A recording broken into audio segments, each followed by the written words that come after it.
interrupted at one point on the river scene. Oh my God, this is the best thing ever. You're right, so the first day of shooting, so this is when we had everyone in the logs. Now the logs on that river were fucking uncontrollable. We very quickly started losing people. We had to jump it, like literally they're going down the river tied up in a log and they got in the current and it was really scary shooting that scene. So we're like, we gotta get this once. We have all the activists are there. It's like the first day, so we have all the natives fully painted in, and this is like we have amazing makeup artists that we really looked at National Geographic and did an amalgam of different tribes, but we really wanted it to be, you know, authentic to the Amazonian tribes, even though it was a mixture of them. And so we have everyone with the bones in their nose, and KNB effects puts the bodies all over. I want it to look like Colonel Kurtz's village, like you're going to the mouth of hell, you know, the dead bodies and the skeletons, and we have all the kids tied up in the boat. We're about to go, and these fucking boats pull up, and I'm like, what is that? And they're like, and it was 2 boats full of Christian missionaries from a super church in Texas.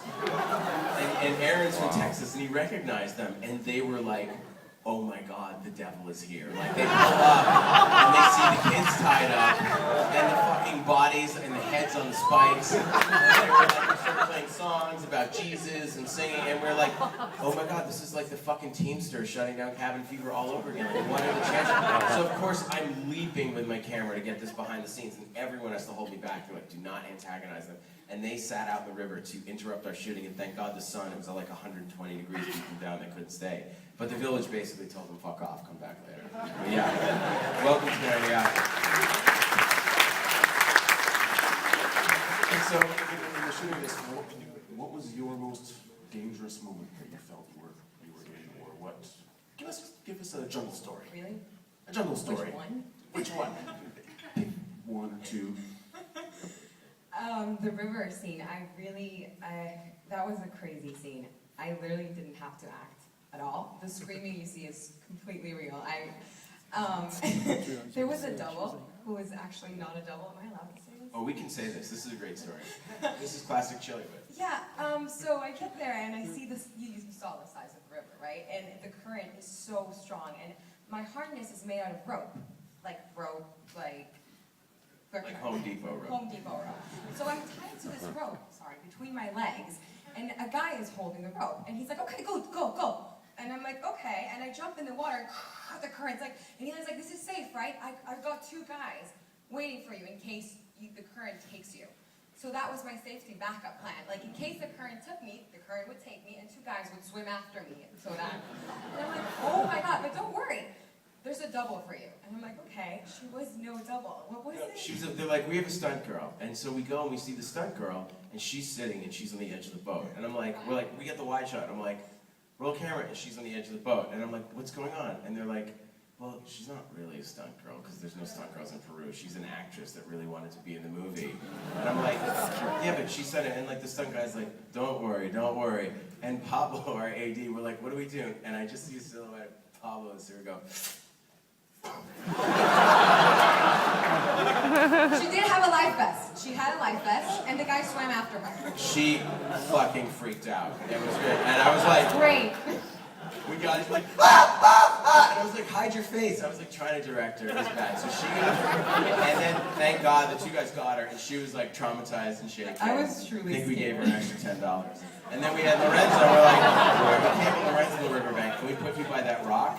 And there are takes where you're like, basically we had like a safety word and a thing where you pull the cord, and I think they almost broke your That was ribs. not called a safety cord. That was a Home Depot rope attached to my leg, and he was pulling it, and it hurt more than pulling than the current. It was The worse. shots are great. You got it. Do we have any questions from the audience?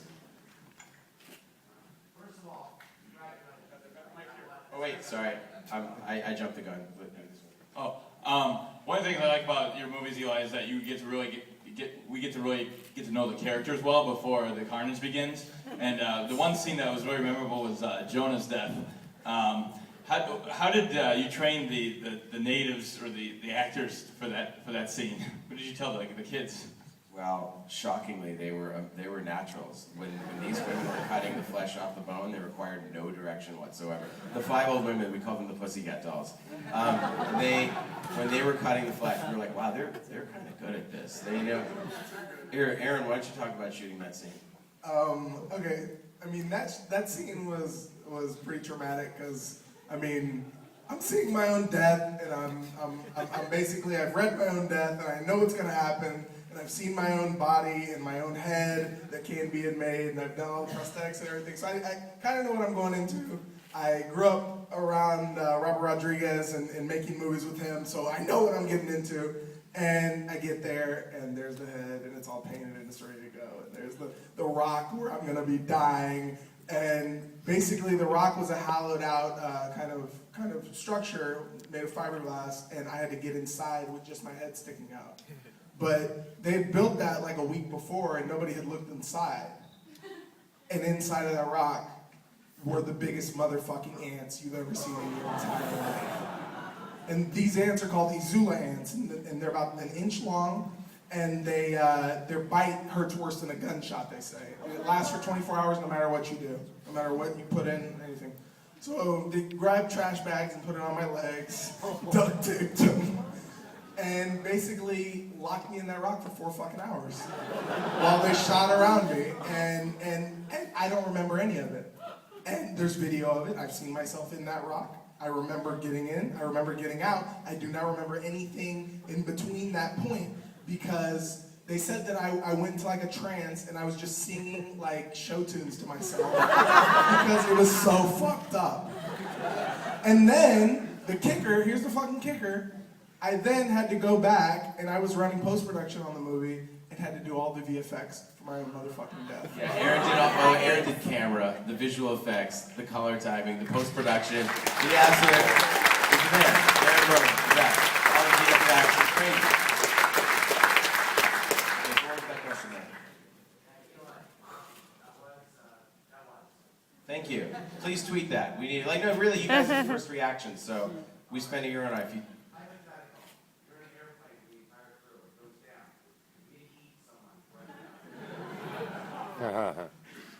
oh, Colin Geddes for sure. Because he has that sweet Canadian meat, because he's the Canadian bacon.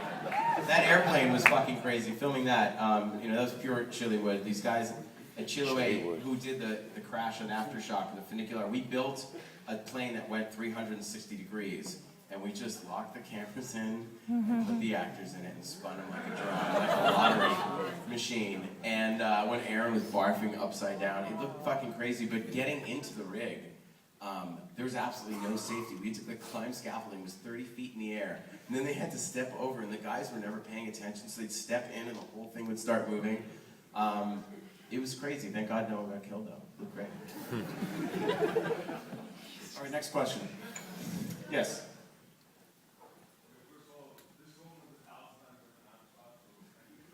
Well, thank you. The director's right there. You just made it feel horrible. You can actually compliment a movie without insulting a movie I wrote and starred in. So thank you. Next question. Okay, what's the question?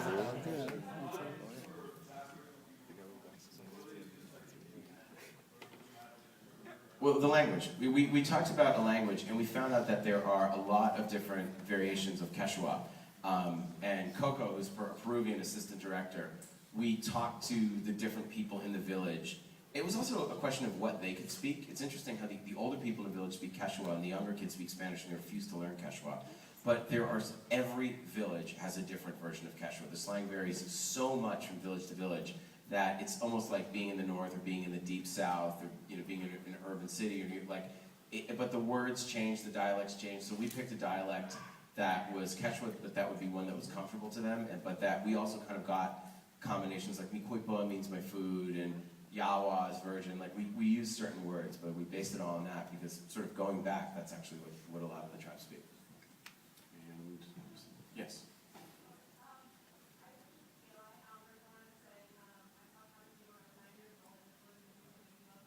9 years old, cabin fever. It's the perfect age. Maybe 11-year-olds will see this.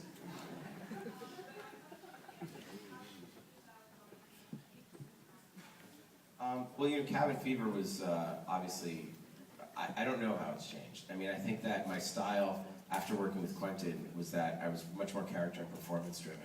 And I really wrote from an actor's perspective. And not only that, when I was shooting, everything on Cabin Fever, we had the monitor. And the first day, we ditched the monitor. We're like, fuck it, I trust my DP. We're moving so fast, I know what I want, I look at the frame, and I'm just watching the performances. So I feel like I moved so much faster and just got much better performances and much more coverage because I wasn't trying to match what was in my head. I just saw what was there in front of me. And I also got a lot more experimentational. You know, in the beginning of the film, I really wanted it to look like a New York movie, like almost like You've Got Mail, like it's Steadicam, it's calm, it's in Columbia, it's safe, it's a very safe movie. And when they get to the village, it goes fucking haywire and turns into some horrible nightmare docu. It's like not in focus anymore. Like you can't really see what's going on. I wanted people to feel that. I mean, hopefully that worked. I wanted to feel, do you guys have that?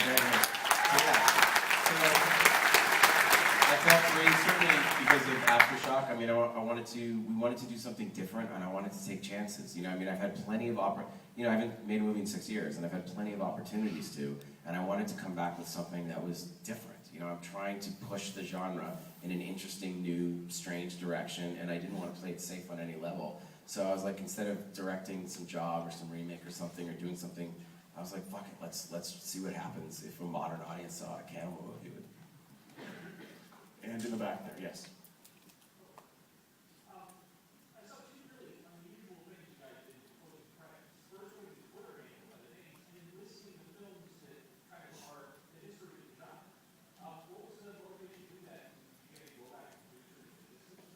No, I mean, one of the Twitter handle came from Nicolas Lopez in his Que Pena films that are all on Netflix. They're fantastic romantic comedies. Que Pena Tu Vida, which means fuck my life. And then there's Que Pena Tu Boda, fuck my wedding. Que Pena Tu Familia, fuck my family. I think it was Que Pena Tu Vida.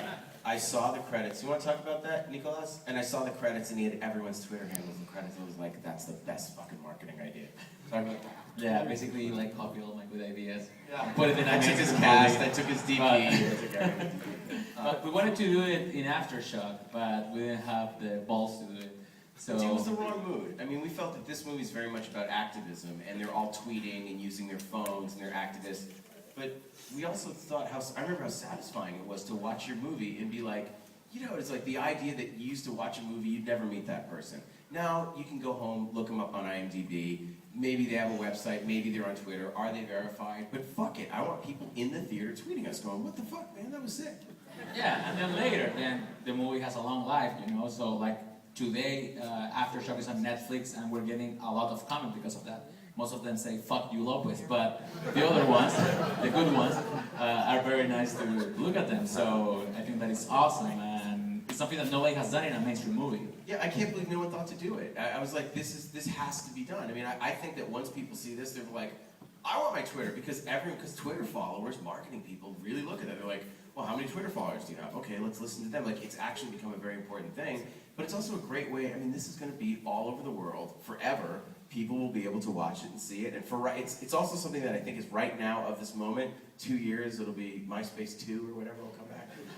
But also, to answer your question about the cannibal films, one of the things I love about the cannibal genre is that it's so fucking confusing, and probably took me 20 years to decipher which movie was which, because these two rival directors, Umberto Lenzi and Ruggiero Deodato, they sort of kept copying each other and kept trying to one-up each other. And it was like sort of me and the Saw guys, the Hostile Saw period, be like, all right, watch this, like trying to fucking outdo each other.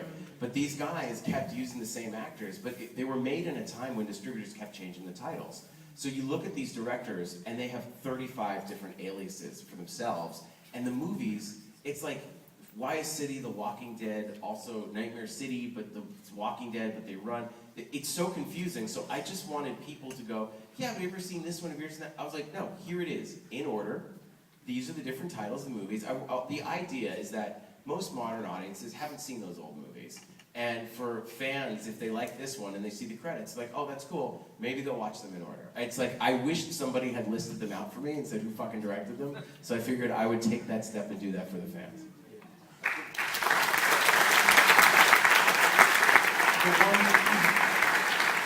The one thing which is absent in your film, that's in all those films, is the animal slaughter. Can you talk about your choice to not go that route? Well, I obviously, you know, people are very sensitive to animal slaughter, and I've done stuff with meat.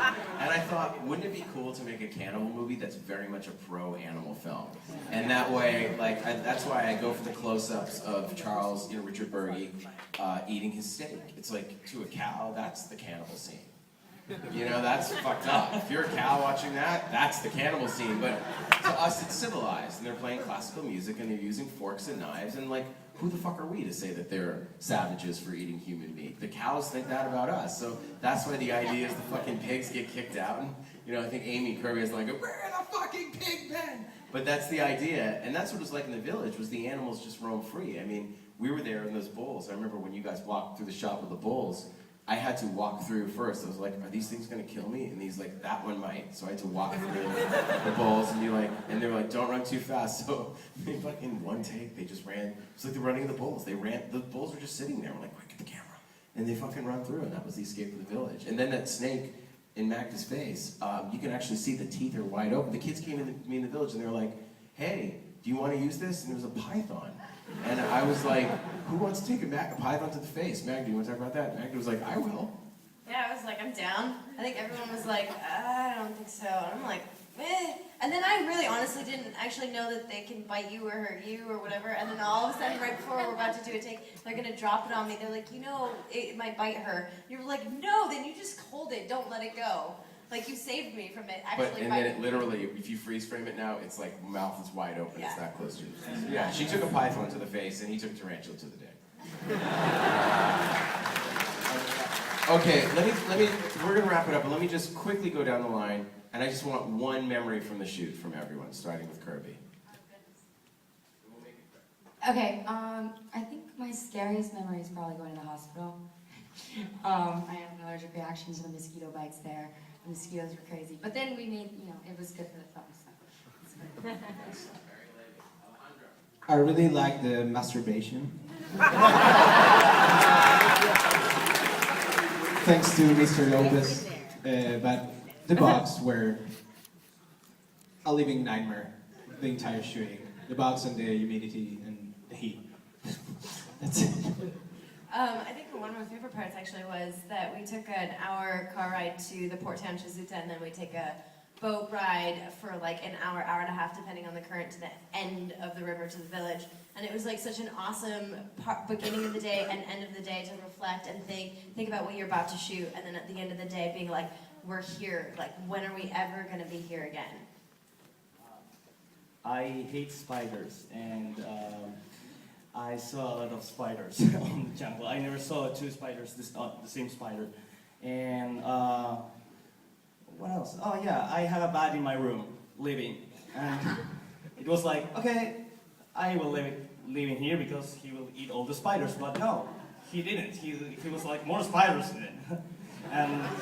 But, you know, I lose my fear to spiders. That's what I have to say.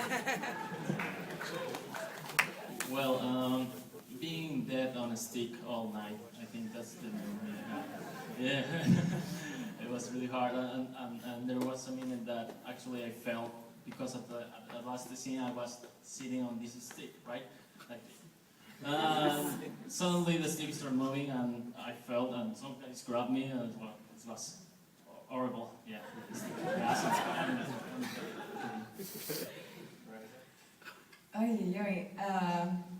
Everything, but I have to say the kids, working with those kids was amazing. They were beyond, so yeah, that was awesome. I'm gonna say the location, just stunning. And I don't know if I'll see anything like that beautiful ever again. So yeah, and the friendships. I'll probably say working with Eli, just because he kind of let me do whatever I wanted to do. He was like, oh, dude, you want to shoot? Okay, here's the camera. Oh, dude, you want to do VFX? Here's the opportunity. He was very open to any suggestions and super helpful in that capacity. And as a filmmaker, and I guess now an actor, that's really weird to say, I learned a lot. For me, I guess it was going to the village because I was dead before they even get there, so I was not supposed to go. But I stayed in Peru, and I got to go and see them all die and suffer, and I would be just taking pictures and walking around, and that was great. To see your friends die, it's amazing. The hour and a half boat ride from where we were to the town where we shot the movie was awesome, but it wasn't that awesome if you have diarrhea. So, what can I tell you? Antonio, you want to say something? I don't remember nothing. Well, the final thing I want to say is, I have a question for the audience. Would you like to see another one? Would you like to see another one? Well, so would we. And our partners at Worldview Entertainment love this movie and have been so fantastic. We are now starting production on Beyond the Green Inferno, directed by Nicolas Lopez and written by us. Exclusive breaking news. Tweet it. Let's hear it for the Green Inferno!